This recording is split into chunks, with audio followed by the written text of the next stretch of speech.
Hello dear students, आप सभी का स्वागत है आपके प्यारे से लर्निंग प्लेटफॉर्म एनसीईआरटी नीट अड्डा पर। और मेरा नाम है परमवीर सिंह। आज हम डिस्कस करेंगे इस particular chapter microbe in human welfare को एक सिंगल वीडियो में। यस, ये हमारा माइंड मैप इस चैप्टर को कंप्लीट एंड अप करने वाला है। चलिए जल्दी से डिस्कस करते हैं इस चैप्टर को, और पूरा ही चैप्टर आप देखेंगे थोड़े से टाइम में हमारा कंप्लीट हो जाएगा with complete revision. Along with मैं मेंशन कर दूंगा कहां से इंपॉर्टेंट चीजें पूछी जाती है। चलिए शुरुआत करते हैं। अगर आप यहां पे एनसीईआरटी को ओपन करें तो वो इंपॉर्टेंट चीजें जो एनसीईआरटी के पॉइंट ऑफ व्यू से इंपॉर्टेंट है मैं मेंशन कर दूंगा।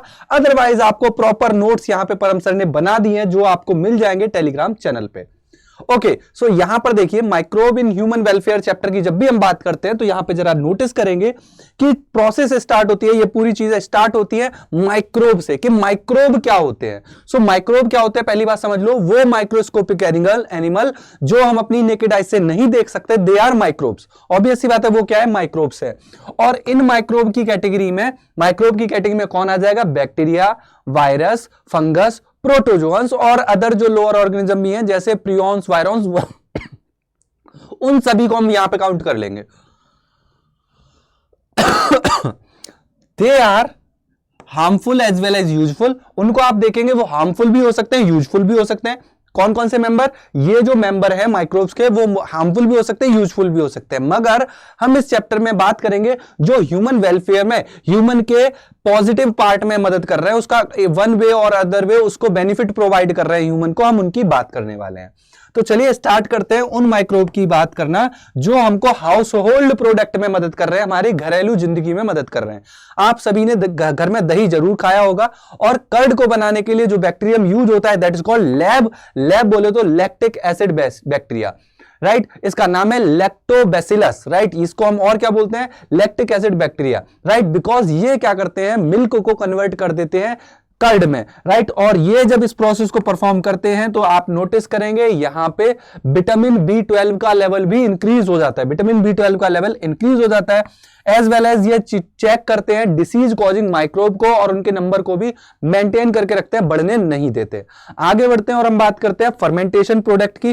कई सारे फर्मेंटेशन प्रोडक्ट आप घर में भी यूज करते हैं। फॉर एग्जांपल अगर आपने अचार खाया हो तो वो भी अचार क्या है, फर्मेंटेड प्रोडक्ट भी है। और आप कई सारे ऐसे हाउस होल्ड में कई सारी ऐसी चीजें देखते हैं, जैसे इडली की बात करें, डोसा की बात करें, तो वहां पे क्या करते हैं, हम फर्मेंट ही करते हैं, डो को फर्मेंट कर रहे होते हैं, आटे को फर्मेंट कर देते हैं, जिससे वो पफी स्ट्रक्चर हो जाता है। और puffy structure because of carbon dioxide वहां पे होता है। तो ये जो इडली है, डोसा है, या फर्मेंटेड कई सारे ब्रेड स्ट्रक्चर होते हैं। इवन आपने ताड़ी सुना होगा जो एक तरीके का एल्कोहलिक बेवरेज होता है, देसी भाषा में ताड़ी बोलते हैं, टोडी बोलते हैं। या इवन आप चीज की बात करें तो ये सारी ही चीजें क्या है, फर्मेंटेड प्रोडक्ट हैं जो हमारे हाउस होल्ड में यूज होते हैं, घर की जिंदगी में यूज हो रहे होते हैं। बढ़ते हैं आगे की तरफ, नेक्स्ट देखते हैं microbe in industrial products. Industrial product में कौन कौन से माइक्रोब यूज हो रहे हैं। हालांकि ये कंटेंट और डेप्थ में जा सकता है, बट क्योंकि ये माइंड मैप है, बहुत ही क्रिस्प में हमको चीजें समझनी है, तो मैंने टू द पॉइंट आपको बताई है। देखने को भी अगर मैं यहां पे एनसीईआरटी ही स्टार्ट कर दूं तो खूब सारी लाइनें यहां पे मिल जाएंगी, बट मैंने वो लाइंस डिस्कस की हैं, वो इंपॉर्टेंट की पॉइंट डिस्कस किए हैं जहां से हमको चीजों को याद रखना है, जो जो चीजें एटलीस्ट हमको अपने दिमाग में रखनी ही रखनी है, राइट। यहां पे आप माइक्रोब के साइज को देख सकते हैं, स्ट्रक्चर को देख सकते हैं, राइट। ये क्या है भाई, ये बैक्टीरिया है जो रॉड शेप है, ये स्पेरिकल शेप है, ये रॉड शेप बैक्टीरिया में फ्लैजिला को मेंशन किया जा रहा है, उनके साइज को मेंशन किया जा रहा है अलग अलग वेवलेंथ पे, सॉरी अलग अलग मैग्निफिकेशन पावर पे। यहां पे आप बैक्टीरियोफाज को देख सकते हैं, राइट। नेक्स्ट आप बैक्टीरियोफाज के बाद ये एडिनोवायरस देख सकते हैं, एडिनोवायरस है, राइट। ये आपको rod shape tobacco mosaic virus देखने को मिल रहा है। सो यहां पे आपको शेप ऑफ बैक्टीरिया, यहां पे आपको इसकी कॉलोनी दिखाई गई है कि कॉलोनी ऑफ बैक्टीरिया जो ग्रो कर रही है पेट्री डिश में, राइट। यहां पे आपको फंगल कॉलोनी देखने को मिल रही है, तो फंगल कॉलोनी, बैक्टीरियल कॉलोनी ये आप ग्रो करा सकते हैं लैब में, ये वाली बातें दी हुई है। Then microbe in household product जो भी हमने डिस्कस की है, यहाँ पे मेनली लैक्टिक एसिड बैक्टीरिया है जो मिल्क को कन्वर्ट करते हैं कर्ड में। और जब ये प्रोसेस हो रही होती है तो यहाँ पे ये मिल्क को क्या करते हैं, मिल्क में मिलने वाली जो प्रोटीन है, प्रोटीन को पार्शियली डाइजेस्ट कर देते हैं। ये बैक्टीरिया क्या करते हैं, मिल्क प्रोटीन को पार्शियली डाइजेस्ट कर देते हैं। यहाँ पे याद रखेंगे partially digest the milk protein, और मिल्क प्रोटीन को हम केसिन प्रोटीन भी मेंशन करते हैं। यहाँ पे जब ये प्रोसेस कर रहे होते हैं तो हमको इनोकुलम देना होता है, थोड़ा अमाउंट का हमको और डालना पड़ता है, वही बैक्टीरिया थोड़े फिर डालने पड़ते हैं जिसको हम इनोकुलम की प्रोसेस बोलते हैं, राइट। इसके अलावा और कई सारे फर्मेंटेड स्ट्रक्चर है, जैसे डो की हम बात करें तो यहाँ से इडली और डोसा बनाए जाते हैं, इसमें गैस प्रोड्यूस होती है कार्बन डाइऑक्साइड, राइट। और इसी तरीके के कई सारे और भी फर्मेंटेड स्ट्रक्चर होते हैं, जैसे बेकर ईस्ट जो हमारे ब्रेड बनाने में मदद करता है, बेकर ईस्ट बोलते हैं इसीलिए। सैक्रोमाइसिस एरिविसी जहाँ पे इन्वॉल्वमेंट होता है, राइट। इसी तरीके से एक और टोडी की अभी मैंने बात की, ये ट्रेडिशनल डिश होती है। सो ये सारे ही हमने पॉइंट डिस्कस किए अभी, राइट। ये सारे ही हमने अभी पॉइंट डिस्कस किए, राइट। नेक्स्ट अब और भी देख सकते हैं यहाँ पे कि यहाँ पे और भी क्या देख सकते हैं। फॉर एग्जांपल आप स्विस चीज की बात कर सकते हैं। स्विस चीज में भी जो बड़े बड़े होल्स होते हैं वो किस वजह से होल्स होते हैं, वो कार्बन डाइऑक्साइड की वजह से होते हैं।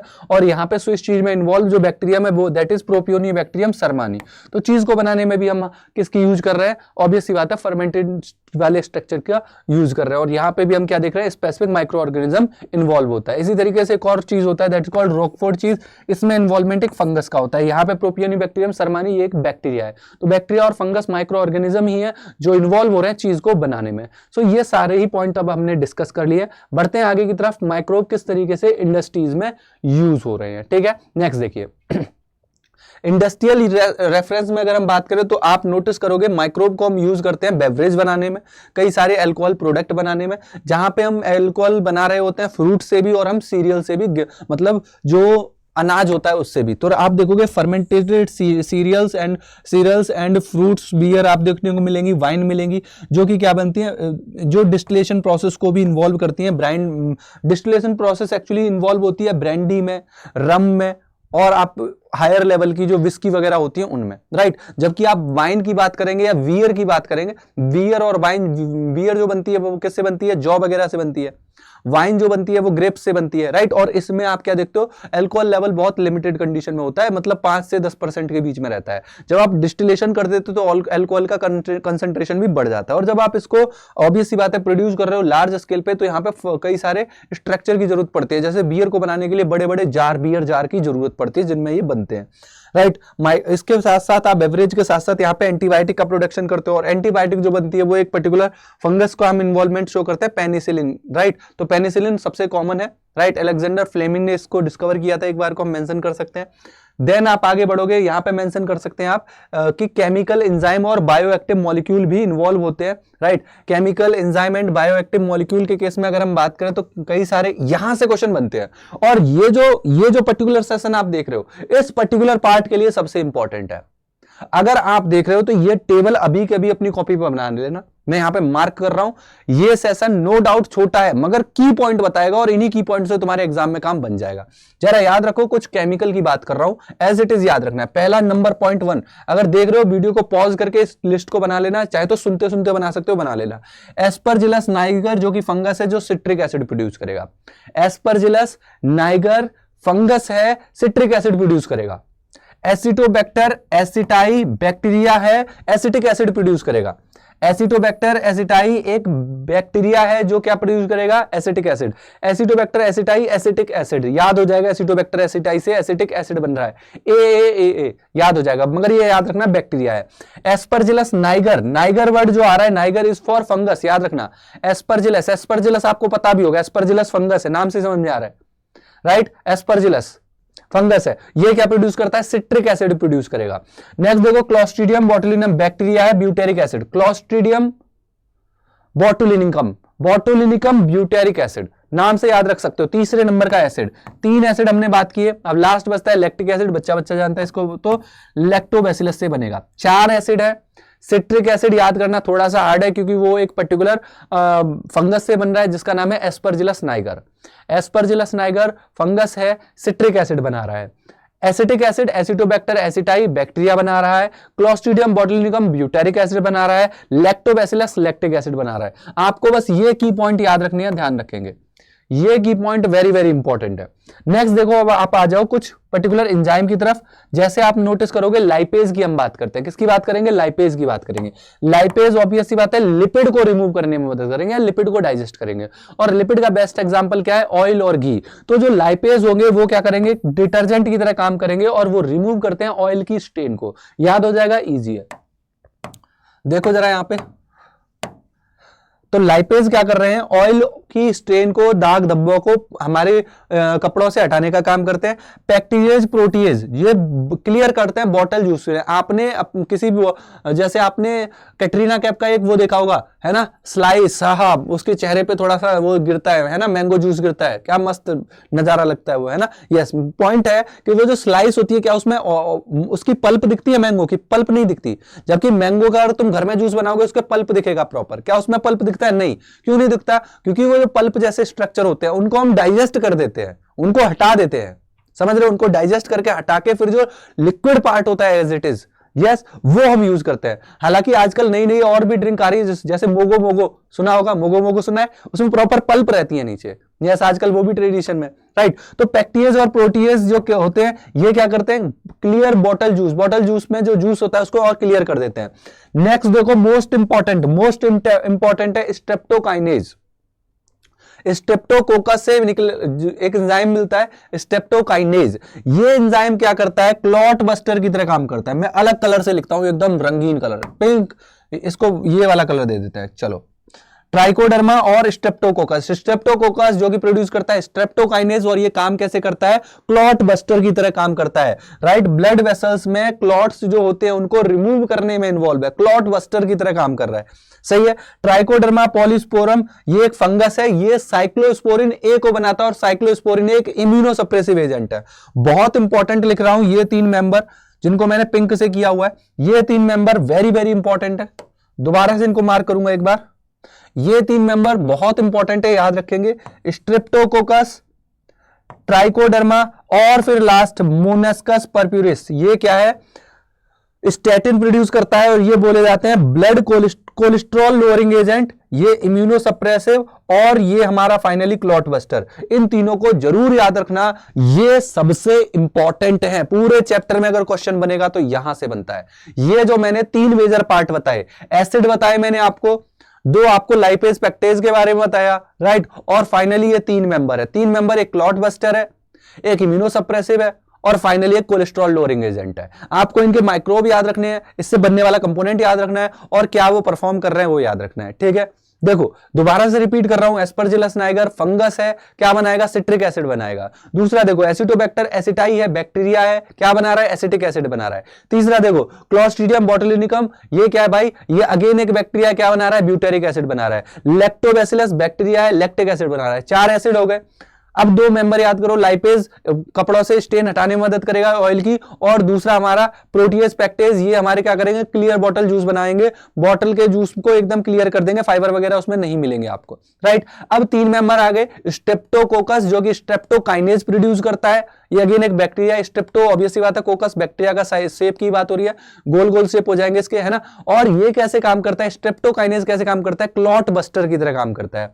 अगला मेंबर देखो, अगला मेंबर क्या है, अगला मेंबर है हमारा नेक्स्ट देखो ट्राइकोडर्मा पॉलीस्पोरम। ये क्या एक फंगस है, ट्राइकोडर्मा पॉलीस्पोरम क्या है भाई, फंगस है, और ये क्या प्रोड्यूस कर रहा है, साइक्लोस्पोरिन ए। ट्राइकोडर्मा नाम से याद आ रहा है, ट्राइकोडर्मा पॉलीस्पोरम, ये क्या है, फंगस है, क्या प्रोड्यूस कर रहा है, साइक्लोस्पोरिन ए। साइक्लोस्पोरिन ए याद रखना है कि इम्यूनोसप्रेसिव एजेंट है। मेंबर भी याद रखना किससे प्रोड्यूस हो रहे हैं। नेक्स्ट देखो मोनस्कस परप्यूरिस ईस्ट है, ये क्या बना रहा है भाई, स्टैटिन बना रहा है, जो क्या है, ब्लड कोलेस्ट्रॉल लोअरिंग एजेंट है। सो ये हमारा डिस्कशन हो गया। अब आ जाते हैं सीवेज ट्रीटमेंट की तरफ। सीवेज ट्रीटमेंट, पहले सीवेज का मीनिंग समझते हैं। सीवेज ट्रीटमेंट पे बात करें तो सीवेज क्या है, हमारे घर से निकलने वाली जो गंदगी है, जिसमें ऑर्गेनिक वेस्ट भी है, सॉल्युबल भी है, वो इनसॉल्युबल भी है, कूड़ा करकट सब कुछ उसमें अवेलेबल है, वह उसको म्युनिसिपल वेस्ट भी बोल रहे हैं, और वही है सीवेज। वो क्या है, सीवेज है। सीवेज वेस्ट की बात करें तो हम ऑब्वियस सी बात है, हमारे घर से निकलने वाला जो भी गंदगी है, पूरे गांव से निकलने वाली जो भी गंदगी है, उसको तुम कहां डिप करोगे, ऑब्वियस सी बात है, रिवर में डिप करोगे।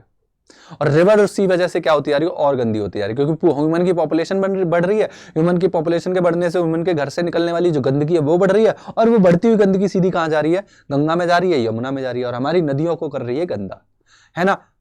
पहले ऐसा नहीं होता था यार, मगर पहले इतनी गंदगी नहीं थी। पहले अगर गंदगी थी तो हम उसको मेंटेन भी करते थे, इतनी इंडस्ट्रीज नहीं थी।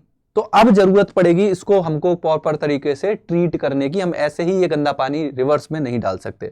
सो what is municipal waste, municipal waste में समझो ये क्या है, sewage treated by primary secondary and tertiary treatment. यहां पे समझो सीवेज वेस्ट, पहले तो क्या है, सीवेज क्या है, हमारे घर से निकलने वाली गंदगी। अब हम इसको क्या करेंगे, ट्रीट करेंगे। ट्रीट करने के लिए हमको कई सारे ट्रीटमेंट मेथड की जरूरत पड़ती है यहां पे, इसीलिए हम इंट्रोड्यूस करते हैं सीवेज ट्रीटमेंट प्लांट को, एसटीपी को। एसटीपी क्या होते हैं, ये डिफरेंट टाइप के नहीं, एक सिंपल एक प्लांट जैसा स्ट्रक्चर होता है। किसी भी इंडस्ट्री से निकलने वाले जो घर गंदगी हो रही है, किसी भी गांव से निकलने वाली है, किसी भी म्यूनिसिपल जो एरियाज हैं वहां से निकलने वाली जो गंदगी है वो पहले सीवेज ट्रीटमेंट प्लांट में आएगी। वो प्लांट उस पानी को थोड़ा सा रिफाइन करेगा, उसकी गंदगी को साफ करेगा और तब वो पानी बाहर जाएगा। समझ लो, तो ये फंक्शन परफॉर्म करता है कौन, म्युनिसिपल, जो हमारा सीवेज ट्रीटमेंट प्लांट है। अब जरा सीवेज ट्रीटमेंट प्लांट पे बात करने की हमको जरूरत है क्योंकि यहाँ पे क्वेश्चन बनते हैं। तो आ जाओ, ये फर्मेंटेशन वाली बात हो चल रही थी इधर आप यहाँ पे देख रहे थे सीवेज ट्रीटमेंट को। देखो इस तरीके से आपको सीवेज ट्रीटमेंट देखने को मिलेगा, इस तरीके के सीवेज ट्रीटमेंट प्लांट होते भी हैं। अब यहाँ पे देखो सीवेज ट्रीटमेंट में 3 ट्रीटमेंट होते हैं, एक को बोलते हैं प्राइमरी ट्रीटमेंट, एक होता है सेकेंडरी ट्रीटमेंट और एक होता है टर्सरी ट्रीटमेंट। अगर पानी को तुमने प्राइमरी और सेकेंडरी ट्रीटमेंट दे रखा है तो आप टर्सरी ना भी करो तब भी आप रिवर में बहा सकते हो, टर्सरी भी दे रहे हो और अच्छी बात है। सबसे पहले बात करते हैं प्राइमरी ट्रीटमेंट की। प्राइमरी ट्रीटमेंट में देखो क्या देखोगे, दीज ट्रीटमेंट, यहाँ पे क्या देखते हो, यहाँ पे फिजिकल रिमूवल कर रहे होते हैं पार्टिकल का, जो कि लार्ज और स्मॉल पार्टिकल्स है। तो यहाँ पे 2 मेथड काम करते हैं, फिल्ट्रेशन और सेडिमेंटेशन। फिल्ट्रेशन जैसे पन्नी है वो पानी पे ऊपर तैर रही है तो ऊपर से आपने साफ कर लिया बड़े बड़े पार्टिकल, और अब पत्थर है, कोई भी हार्ड चीज है, उसको नीचे सेटल करा दिया और फिर नीचे से हटा दिया। तो 2 तरीके काम करते हैं यहाँ पे, जिसका नाम है फिल्ट्रेशन और सेडिमेंटेशन। याद रखना, प्राइमरी ट्रीटमेंट में फिल्ट्रेशन और सेडिमेंटेशन काम करते हैं, जहां पे आप किसी भी तरीके की जो गंदगी है जो बड़े पार्टिकल के फॉर्म में है उसको आप रिमूव कर देते हो। They are removed in stages, initially floating debris removed by sequential filtration। आप filtration से हटा दोगे किसको, floating debris को। Then grit and pebbles are removed by the sedimentation, उनको हम sedimentation से हटा देंगे। All the solids settle from the primary sludge and the supernatant form effluent, the effluent from the primary settling tank। अब आप क्या करोगे, जो पानी निकलेगा उसको सेकेंडरी ट्रीटमेंट के लिए भेज दोगे। Secondary treatment is very important. यहां पे आप क्या देखते हो, बायोलॉजिकल ट्रीटमेंट चलता है। यहां पे एक बहुत बड़ा टैंक होगा, जिस टैंक में आप क्या देख रहे होगे, ऑल द टाइम ऐसे करके पानी को रोटेट कराया जाएगा। उसमें आप देखोगे खूब सारे बैक्टीरिया होंगे, वो बैक्टीरिया अलोंग विद फंगस एक फ्लोक जैसा स्ट्रक्चर बनाते हैं। वो क्या करते हैं, एरोबिक होते हैं एक बार को, और वो ऑर्गेनिक मटेरियल को रिमूव कर रहे होते हैं। ठीक है, ऑर्गेनिक मटेरियल को खा रहे होते हैं, ऑक्सीजन को यूटिलाइज कर रहे होते हैं। तो अब ध्यान से समझो, primary effluent is pass to the large aeration tank, इसीलिए इसको एयरेशन टैंक बोल रहे हैं क्योंकि ऑक्सीजन जरूरी है। यहाँ पे एयरेशन टैंक में हम भेज रहे होते हैं, जहां पे कॉन्स्टेंटली आप क्या देख रहे हो, मैकेनिकल एयर सप्लाई हो रही होती है। यहाँ पे विग्रस ग्रोथ होती है कई सारे एरोबिक माइक्रोब की, जिसको हम फ्लोक मेंशन करते हैं। फ्लोक क्या है, mass of bacteria associate with fungus के साथ जो एसोसिएट है। जब ये ग्रो कर रहे होते हैं, ये खूब सारे ऑर्गेनिक मटेरियल को, जो आपके घर से निकलने वाली गंदगी है, जो हमारा एक्सक्रीटा है, वो ऑर्गेनिक ही है। वैसा नहीं है आप सोचो वो सिलिकॉन निकल रहा है तुम्हारे पेट से, है ना। तुम जब खा रहे हो कार्बोहाइड्रेट निकालोगे भी कार्बोहाइड्रेट, है ना, ऑब्वियस सी बात है। ऐसा नहीं सिलिकॉन निकालने लग जाओगे, तो वो भी ऑर्गेनिक ही है, राइट, ऑर्गेनिक है। तो उसी ऑर्गेनिक को खाने का काम कौन कर रहे हैं, ये एरोबिक बैक्टीरिया कर रहा है। उसको बहुत जल्दी खाते जाएंगे, जब खाएंगे तो ऑक्सीजन की भी यूटिलाइजेशन होगी। तो स्टार्टिंग में आप देखोगे बीओडी ज्यादा होगा, बायोलॉजिकल ऑक्सीजन डिमांड ज्यादा है, क्योंकि ऑर्गेनिक मटेरियल को खा रहे हो, ऑक्सीजन यूटिलाइज कर रहे हो, तो बीओडी ज्यादा है। इसीलिए बोलते हैं जितनी ज्यादा बीओडी उतना ही ज्यादा गंदगी, उतना ही ज्यादा उसमें एक्सक्रीटा है, ऐसे समझ लो। बीओडी कम हो जाएगी मतलब अब ऑर्गेनिक मास नहीं कम है, इसीलिए वो अब ज्यादा नहीं खा पा रहे, इसीलिए वो ऑक्सीजन की डिमांड ज्यादा नहीं कर रहे। बीओडी कम उतना ही ज्यादा प्योर होता जाएगा। सो हम यहाँ पे देखो, thus the significantly reduce BOD of the effluent. The BOD refer to amount of oxygen that would consume by if all the organic material in 1 liter of water oxidized by the bacteria. The sewage water treated with BOD is reduced. जब sewage water treat हो जाएगा तो आप क्या देखोगे, BOD कम हो जाएगी, right. तो ये एक मेजरमेंट का तरीका है, BOD के तरीके से आप मेजर कर सकते हो। और फाइनली आप क्या देखोगे, यहाँ पे पानी जैसे ट्रीट हो जाएगा, आगे वाले टैंक में बहा देंगे। देन जब एक बार once the BOD of sewage और waste water reduce significantly, the effluent is then pass to the settling tank. अब बाद में हम क्या करेंगे, सेटलिंग टैंक में बहा देंगे इस पानी को। सेटलिंग टैंक में जो फ्लोक वगैरह वो नीचे सेटल हो जाएगा, राइट। और आप क्या देखोगे, सेडिमेंट हो जाएगा। सेडिमेंटेशन को जो सेडिमेंट होगा, जितना भी फ्लोक वगैरह सेडिमेंट होगा, वो एक्टिवेटेड स्लज है, उसमें खूब सारे बैक्टीरिया है। अब उस एक्टिवेटेड स्लज को आप हटा के दूसरे टैंक में भेज सकते हो। A small part of activated sludge pump back to the aeration tank. इसी में से कुछ एक्टिवेटेड स्लज को हम एरेशन टैंक में डाल रहे हैं, क्योंकि यही बैक्टीरिया फिर से जो उस पानी में जो कि गंदगी वाला पानी है, उसमें फिर से यही बैक्टीरिया पहुंच जाएंगे, उनकी ग्रोथ और ज्यादा होगी, फिर और खाना स्टार्ट कर देंगे। और बचे हुए पानी को, इसी को हम remaining major part of the sludge is pump to the large tank called anaerobic sludge digester. Here other kind of bacteria grow anaerobically, यहाँ पे एनारोबिकली ग्रोथ होती है। Digest the bacteria and fungus in the sludge. During this digestion bacteria produce mixture of gases. अब anaerobic condition में भेज रहे हो तो वहां पे एनारोबिक एक्शन परफॉर्म होगी, वहां पे आप देखो एनारोबिक बैक्टीरिया है और वो क्या करेंगे, कई सारी गैसेस को प्रोड्यूस करेंगे और ये गैस फिर ऑब्वियस सी बात है बायोगैस कहलाएंगी। बायोगैस से आप कई सारे डिफरेंट टाइप के अपने घर में हेल्प में ले सकते हो, जैसे आप इसको लाइटनिंग में, कुकिंग में यूज कर सकते हो। So this is whole about treatment of water treatment. यहां पे एसटीपी यूज होते हैं, sewage treatment plant. Primary treatment, secondary treatment की बात की। अब सेकेंडरी ट्रीटमेंट के बाद पानी को आप बहा सकते हो, अदरवाइज आप इसको टर्सरी ट्रीटमेंट में भी ले जा सकते हो। कई सारे लार्ज एयरेशन मतलब कई सारे लार्ज सीवेज ट्रीटमेंट प्लांट भी हो सकते हैं। टॉप से अगर देखो तो कुछ इस तरीके से आपको देखने में ऐसा लग रहा हो कि बहुत बड़ी इंडस्ट्री है, नहीं ऐसा नहीं है। हालांकि ये होते बड़े हैं, इसमें कोई शक वाली बात नहीं है। यहाँ पे मेनली ट्रीटमेंट ही चल रहा होता है, वाटर का ट्रीटमेंट चल रहा होता है। आपने सुना होगा Ganga action plan, Yamuna action plan के बारे में। तो Ganga action plan, Yamuna action plan में यही बोला जाता है कि भाई हम गंगा को, यमुना को साफ करेंगे। साफ करने का तरीका यही है कि ज्यादा से ज्यादा हम सीवेज ट्रीटमेंट प्लांट को इम्प्लांट करेंगे, जिससे पानी में जो गंदगी जा रही है वो कम से कम जा पाए। क्लियर है इतना? यस। तो ये हमने बात की किसकी, सीवेज ट्रीटमेंट प्लांट की। अब आ जाते हैं बात पे माइक्रोब्स का यूज बायोगैस के प्रोडक्शन में। अब बायोगैस प्रोडक्शन में अगर हम बात करें तो देखोगे बायोगैस क्या होती है, मिक्सचर ऑफ गैसेज होती है। आप नोटिस करोगे बायोगैस की जब भी बात हो रही है तो उसमें प्रीडोमिनेंटली मेथेन मिलती है, राइट। अब मेथेन जो प्रोड्यूस हो रही है, ऑब्वियस सी बात है यहाँ पे माइक्रोब इन्वॉल्व होगा, वो मेथेनोजेन होंगे या मेथेनोबैक्टीरियम बोल सकते हैं उनको। आप नोटिस करेंगे ये डिपेंड करता है कि किस टाइप की गैस बनेगी, वो डिपेंड करता है कि किस टाइप का माइक्रोब और क्या आप उसको सबस्ट्रेट दे रहे हो या किस पे वो ग्रो कर रहा है। फॉर एग्जांपल अगर सेल्यूलोज रिच कंडीशन है और वहां पे आप एनारोबिक बैक्टीरिया दे रहे हो, जैसे मेथेनोजेन दे रहे हो, तो वहां पे मेथेन बनेगी। अगर यही आप डो में देख रहे हो, है ना, आटे में देख रहे हो, वहां पे आप देखोगे वहां पे जब ये प्रोसेस चलेगी तो वहां पे कार्बन डाइऑक्साइड प्रोड्यूस होगा। बायोगैस प्लांट में आप देखते हो वहां पे कार्बन डाइऑक्साइड, वाटर और हाइड्रोजन भी प्रोड्यूस होती है, राइट। आप क्या देखते हो वहां पे, आप बायोगैस प्लांट में आप क्या देखते हो कि आप काव के डंग को यूज करते हो, उसमें पानी ऐड करते हो और उसमें फिर वहां पे एनारोबिक कंडीशन में वो गैस प्रोड्यूस होती है, गैस कलेक्ट करते हो बायोगैस प्लांट से, उसको निकाल लेते हो। आप अगर नोटिस करोगे बायोगैस प्लांट जो है वो डिस्कवर किसने किए थे, तो ऑब्वियस सी बात है आईसीएआर ने और Indian khadi village and industries जो है केवीआईसी, उन्होंने इसको डिस्कवर किया था। इंडिया की ही ओरिजिन है, इसको गोबर गैस प्लांट भी बोलते हैं। यहाँ पे मेनली बैक्टीरिया जो यूज होते हैं वो क्या है, मेथेनोजन है। और गोबर गैस किससे प्रोड्यूस होती है, ऑब्वियस सी बात है केटल्स के डंग से प्रोड्यूस होगी। नेक्स्ट आ जाते हैं बायो कंट्रोल एजेंट के पास। बायो कंट्रोल एजेंट की बात करें तो बायो कंट्रोल एजेंट ये कहीं ना कहीं ऑर्गेनिक फार्मिंग में यूज होते हैं। वो तरीके जिनसे हम केमिकल ना यूज करें और जिनसे हम ऑर्गेनिक तरीके से ही अपनी फसल को इजीली ग्रो करा पाए, तो इनको हम बायो कंट्रोल एजेंट बोलते हैं। या फिर आप कई सारे अदर चीजों को भी कंट्रोल कर सकते हैं, जैसे मान लो मच्छर की ग्रोथ बहुत ज्यादा हो रही है तो मच्छर को कंट्रोल कर लोगे। मच्छर को कंट्रोल करने के लिए आपको पता है ड्रैगन फ्लाई होती है, वो मच्छर खा जाती है, मच्छर के लार्वी को खा जाती है। तो आप खूब सारे लार्वे इनकी ड्रैगन फ्लाई के नंबर को बढ़ा दो, तो ड्रैगन फ्लाई क्या करेगी भाई, मॉस्किटो को खत्म कर देंगी।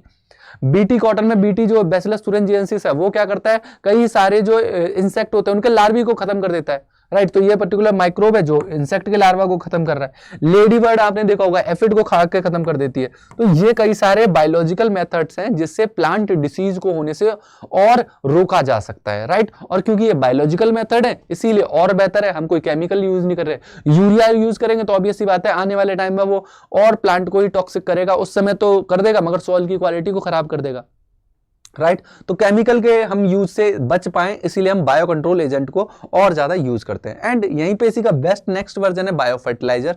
बायो फर्टिलाइजर क्या है, ये बायो पेस्टिसाइड होते हैं जो सॉइल की क्वालिटी को और इनरिच करते हैं, right. Enrich the soil nutrients, जो सॉइल न्यूट्रिएंट को और बढ़ा देते हैं। Nitrogen fixing bacteria for example rhizobium, ये क्या करता है, सॉइल की और फर्टिलिटी को बढ़ाता है, नाइट्रोजन अमाउंट प्रमोट करता है। फंगल एसोसिएशन में आप देखते हो कि फंजाई में ग्लोमस एक मेंबर है जो क्या करता है, फास्फोरस को और प्रमोट करता है सॉइल में, राइट। कई सारे मेंबर हैं जो एटमॉस्फेरिक नाइट्रोजन के फिक्सेशन में इन्वॉल्व होते हैं, जैसे नॉस्टॉक एनाबीना का नाम सुना होगा। तो ये सारे मेंबर आप क्या देख रहे हो, माइक्रोब जो कि फर्टिलाइजर की तरह यूज होते हैं, बायो फर्टिलाइजर की तरह यूज होते हैं, वो है। तो ये सारा ही चैप्टर आपने देखा डेडिकेटेड है उन सारे माइक्रोब्स के बारे में जो मेनली इन्वॉल्व होते हैं ह्यूमन के वेलफेयर में। Is it clear? इस चैप्टर की यहाँ पे ये डायग्राम दिए हुए हैं, इस डायग्राम में आप इस डायग्राम को देख सकते हो। एनारोबिक स्लेज डाइजेस्टर है। रिसेंटली आपने कल ही डिस्कशन किया है, कल ही मैंने जो डायग्राम वाला जो सेशन था उसमें मैंने इस पूरे डायग्राम को समझाया था कि यहाँ से डंक डालोगे, यहाँ पे डाइजेस्टर है 10 से 15 फीट का होता है, यहाँ पे गैस बनेगी, कार्बन डाइऑक्साइड और मेथेन यहाँ पे बन भी रही है, आप देख रहे हो, यहाँ से गैस निकल जाएगी और ये स्लज वाला जो एनारोबिक स्लज वाला पार्ट होता है वो बाहर निकल देते हैं। ये फर्मेंटेशन प्लांट है, यहाँ पे आप कोई सारे फर्मेंटेशन की प्रोसेस को देखते हो। यहाँ पे ये फर्मेंटर है जिनमें वाइन वगैरह को बना रहे होते हैं। यहाँ पे आप देख सकते हो बैक्टीरिया के शेप की बात की गई है, ये वाले शेप बैक्टीरिया को हमने अभी देखा। यहाँ पे सीवेज ट्रीटमेंट प्लांट को बाहर से देखा, ये भी सीवेज ट्रीटमेंट प्लांट ही है, सेकेंडरी ट्रीटमेंट चल रहा है यहाँ पे, और ये फंगल और बैक्टीरियल कॉलोनी है। सो ये चैप्टर होता है हमारा यहाँ पे एंड अप। इस चैप्टर को हमने बहुत ही रनिंग मैनर में और सारे के सारे इंपॉर्टेंट पॉइंट को कवर करते हुए एंड अप किया। मैं अब आपको नेक्स्ट सेशन में मिलूंगा, अगला जो सेशन है वो भी आपका नेक्स्ट जल्दी से जल्दी आपको मिल जाएगा, राइट? तो मिलते हैं नेक्स्ट सेशन में। Bye bye, take care, thank you so much.